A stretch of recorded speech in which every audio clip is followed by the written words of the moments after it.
So these are my top flashlights for 2025, and I'm going to go through why in this video.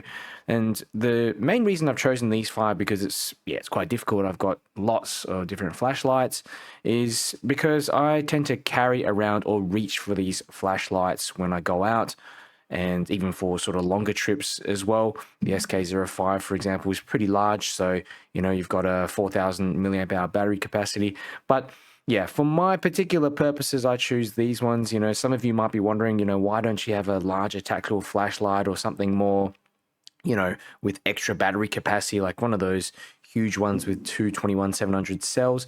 Okay, maybe I would pick one of those if I was someone living out in the bush a little bit further that, might require something like that. But yeah, these are the ones that I tend to, just carry around, use on a regular basis. So this is a light that I got recently, and it's from a company called Flashlight Go. There's a few places that sell it, but basically it's the Vastlite Minima Bow.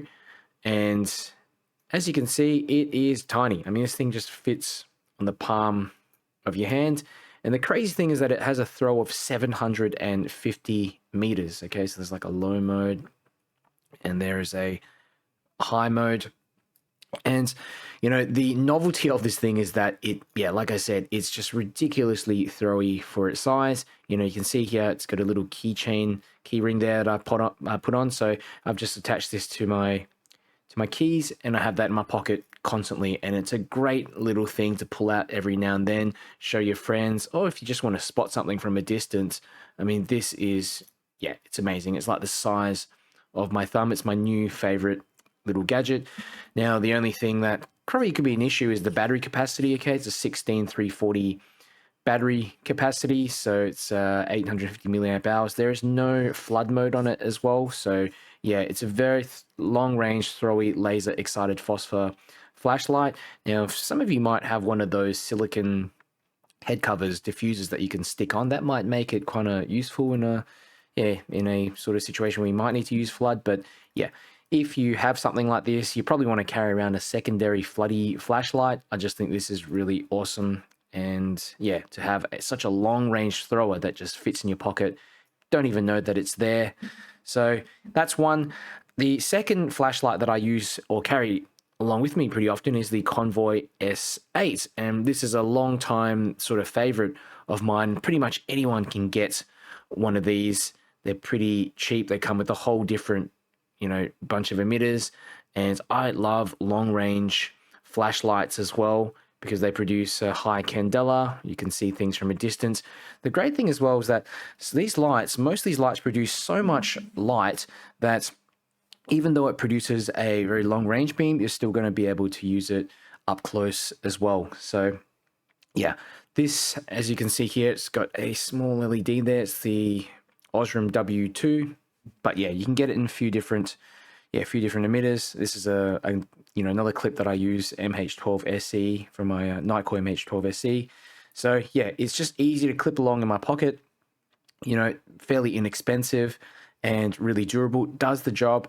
And the 100% mode on here is insane. This thing, I think I measured over 650 meters or something range with this light. So, I mean, price to performance ratio, it's unbeatable. Get the green version if you really want like a long range beam. You don't mind the white. Anything else about it? Basically the battery in there, it's an 18650 cell, so you have to charge this thing externally. That's the annoying thing about some of these Convoy flashlights. Their performance is great, but for beginners, if there are some models that they sell that have a USB-C connector, so get one of those if it's important for you. But for me, I've got external chargers, so that's no issue. I'm happy to carry this thing around still. I mean, it just works. It's fantastic. The next light here is the one I probably carry around most, and it's these two these days anyway that I'm carrying around with me. So this one on my keychain and this one in my pocket. It's the Nycore EDC29, and I know this one's a little bit controversial. Some people just don't like it because there's an 8,000, I think 6,000, 6,500 lumen mode, but it actually measures around 8,000 according to quite a few lumen tube measurements out there at the moment. Okay, so it only lasts like, 10 seconds, 5 to 10 seconds here on the highest mode. You can see that energy bar reducing until it turns off, and then you kind of got to wait for it to charge up again. You can still reactivate it halfway through though. But yeah, I love this thing because it is the perfect sort of self-defense flashlight. It's also great for just general use. You've got these like lower modes, what's it, 15, 100, 400, 1200 lumen mode in there. It's a little like momentary, I think, mode in there as well. You've got a lock switch. But yeah, this button on the side here, it kind of allows you to go into this spot mode. So it's like a 3000 lumen long range mode. And then you've got this 8000 lumen mode, 6500 to 8000 lumen mode by fully pressing. So yeah, it can be used as potentially like a tool to distract someone up close and make a run for it. But it's also just a fantastic flashlight that produces a lot of flood, a lot of range. It's got a 2500 milliamp cell in there. And yeah, like I was saying, there's a lot of people that don't like it because of the highest mode there. It doesn't last very long, but it's not really meant to be used continuously. If you look at the size of this flashlight, if you have this thing producing 6,000 plus, 3,000 plus lumens for any considerable time, it's going to burn out if it doesn't step down. So yeah, it has to do that. Yeah, I just think it offers like the highest performance to the size of the actual flashlight itself. I mean, look at that. You've got these like special LEDs in there. I've never seen them before on other flashlights. It's like a multi-die PCB. So you've got like a throwy beam in the middle and all these like floody LEDs around the side. Battery is non-replaceable. Okay, so it's a lithium polymer battery in there. So yeah, if that's something that's important for you, then it's probably not the right light for you. But yeah, if you're someone like me, maybe you charge this thing up every couple of days. This is probably going to last you a few years anyway. So yeah, it's kind of like let's think of it like a mobile phone, and you probably by that time change it out for whatever the new one is. Maybe they release an EDC39 or 49 or whatever by that time. So yeah, I think it's a great option. It's just easy, so easy to carry around with you, charging port. So yeah, if you're someone that just wants that raw performance, even for a few seconds, and kind of want like a really slim package, it's unbeatable really. The fourth one that I carry around most often, and one of my favorites, is the Lumen Top W1, and this is the LEP version. There's an LED version with the SFT12 in there, but yeah, this thing is a surprising little flashlight. I don't know why not many people sort of talk about this, but yeah, basically I put my own clip on it. That's the one sort of flaw. I wish that it had some, like a surface there, indentation, so that I could attach that clip properly, and also maybe a tail switch to activate maybe like the LEP and the flood mode on the highest mode. Can't have everything, but yeah, you've at least got this nice little side switch here. Now, if you press once, you get access to like this flood mode, okay, and you can hold down to swap between low and high. So hang on, let me just swap to the lowest mode here. So you can see there are these like cob LEDs around the around the edge of the bezel, these yellow sort of parts there, and they produce a really nice floody beam. So it's practical as well. Now, if you press and hold, you get yourself these like red cob LEDs, which is like a huge bonus. They're so bright. I mean, for at nighttime, like just walking around at night, it's great. Doesn't ruin your night vision. And double press, and you have this awesome LEP beam that I think measures nearly 700 meters. So nearly 700 meters of range, which is, it's crazy for a little flashlight like this. It takes an 18650 cell, has onboard charging as well. So this is something that's really going to, last for a significant amount of time, especially on the lower modes if you're running it off that 18650 cell. And yeah, especially if you compare it to the Vastlite Minima Bow, which surprisingly outperforms in terms of long range performance.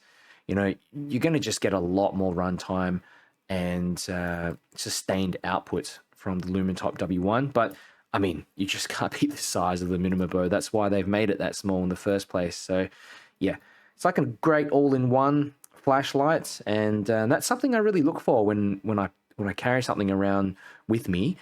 Just versatility and portability and brightness all in the same package. It's hard to find all of those in a single flashlight. And even with the Convoy S8, you're making some sacrifices there, obviously, because you've got the portability, you've got the performance, but you don't have that ability to swap to a kind of floodier beam, and also you can't charge this thing on the go if you've got a power bank or reverse charge it on your phone.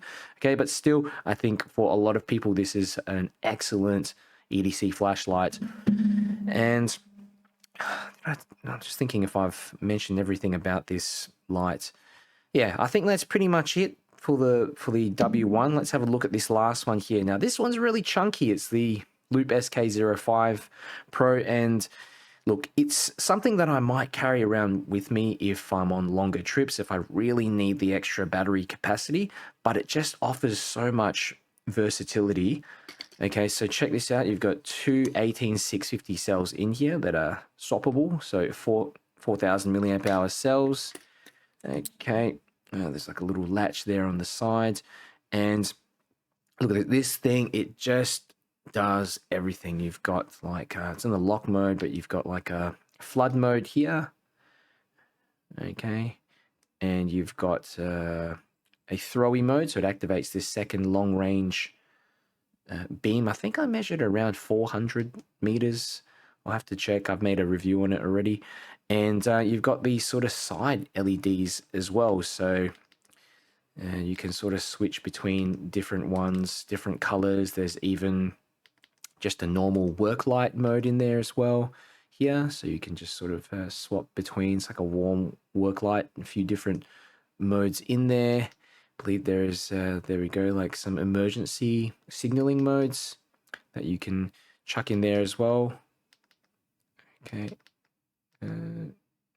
Yeah, so it is fantastic. Obviously, got that large battery capacity. It's like got a deep carry clip as well. It's of course like pretty chunky if you compare it to these other flashlights. It's heavy as well. So yeah, I don't tend to carry this one around that much unless I really have to. But yeah, this is certainly one that I'll just grab if I'm, you know, I need everything in one and it still fits in my pocket relatively easily. So yeah, it's a great flashlight. I don't think there's anything else.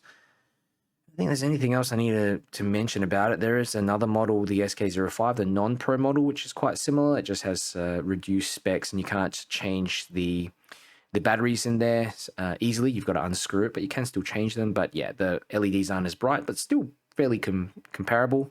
Onboard charging as well. So yeah, a few honorable mentions, the EDC23. So, you know, I carry around the EDC29 for the reasons I mentioned before, but the EDC23 is a little bit smaller. So sometimes I might carry this one along with me. It's lighter, smaller, but you're not going to get the range and the long sustained output of this EDC29. But yeah, it's another good option. And another honorable mention is the Sofern HS21. It's not really a traditional flashlight, it's really a headlamp, but you can use it as a flashlight. Just got to take it out of the mount like that. But I tend to use this one pretty often. Like when I go out to make beam shots, I'll just chuck it in my backpack. Sometimes if I want like a hands-free sort of option, and it's pretty, I'd say it's pretty affordable. And it has a buck drive. It's got regulated output, which is really rare for a lot of like lower price flashlights. So yeah, and I'll classify Sofern as like just a really good value flashlight brand. So especially for people starting out, or you know, even for myself, I've got tons of flashlights, tons of headlamps, but I tend to use this one because it's just so versatile. Because you've got this, you know, the normal, what's this? The normal like throw mode. You've got like the flood mode there. You've got flood plus throw, and you've got like a red mode on there. It's so easy to swap in between them. So yeah, it's just a great little option. Onboard charging. There's even a proximity sensor, I believe, here, but I've deactivated it. I don't like to use that. 18650. So yeah, so I think that's pretty much it for this video. If you have any questions, let me know down below, and I'll get back to you. Hope this video was helpful, and I'll see you next time.